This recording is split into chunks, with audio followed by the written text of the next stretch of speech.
Sinan'ı çağırmadı. Sinan niye gelmedi?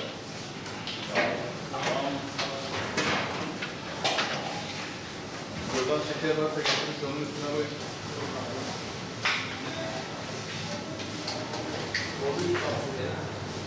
Yok abi.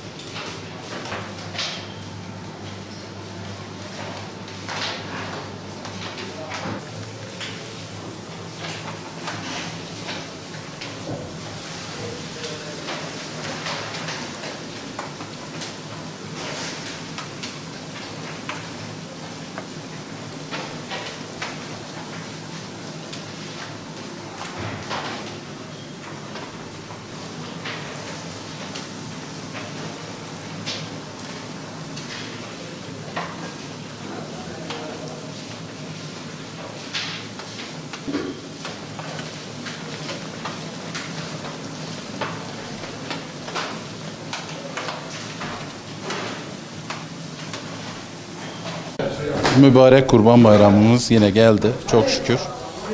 Milli tatlımız olan baklavamız da tüm Gaziantep'ten, tüm Türkiye ve dünyaya ağızları tatlandırmaya devam ediyor. Tabii bu yoğunluktan dolayı biz de mesai saatlerimizi uzattık. Baklava severleri baklavayla buluşturmak için biraz mesaimizi arttırdık. Tüm baklava severlere inşallah sofralarında baklavaları eksik etmemek için çaba gösteriyoruz.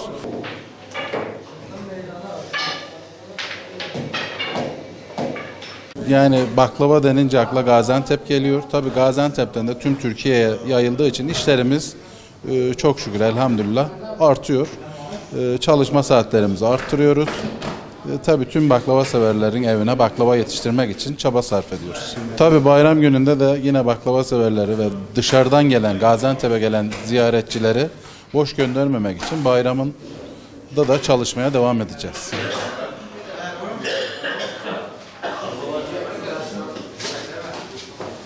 Kurban ve Ramazan bayramında baklavamız vazgeçilmezdir. Tabii gelen misafirleri daha hoş, daha iyi şekilde ağırlamak için olmazsa olmazlarımızdan bir tanesidir. Tabii baklava ağır misafirlere daha çok sunulduğu için her evde olması gerekiyor. Yani buradaki tabii baklava Gaziantep'in Gaziantep baklavası olmasındaki en önemli etkenlerden bir tanesi özellikle işçilik. Tabii buradaki kullanılan malzemeleri de söylemeye gerek yok. En iyisi, en doğalı, en organiği.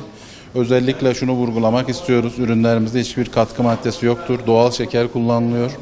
Tabii bu da Gaziantep baklavasının Gaziantep baklavası yapıyor. Gaziantep'in baklavası çok meşhur ve çok güzel olduğu için Gaziantep Türkiye'nin başka hiçbir yerinde lezzeti ve tadı olmadığı için Gaziantep'li olaraktan da her taraf misafirlerimiz, isteyen kişilerimize baklava götürürüz ve yemekte de tadına doymadan devamlı siparişlerini alırız. Bayramda ben bugün, yarın sabahleyin İstanbul'a çıkacağım. İstanbul'a gideceğim kişilerden, özellikle benden Gaziantep'te Levent kardeşimizin Ayıntep baklavasını rica ettiler. Onu alıp oraya gideceğiz inşallah, Allah kısmet ederse. Baklavamız bayramlarda olmazsa olmamızdır.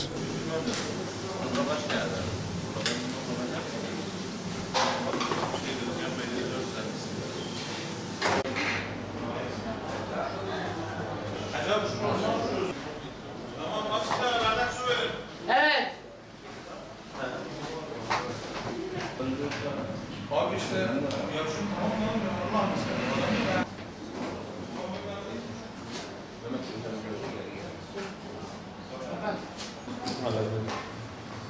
Abi ben de şey alayım. Arabada ben çocuklar yetiştireceğim. Alayım onları ayrıca hesaplayacağım. Evet. Kardeşim şu kağıtlar ben bir alayım. Geç Furkan. Geç. Acaba hoş geldin. Tamam.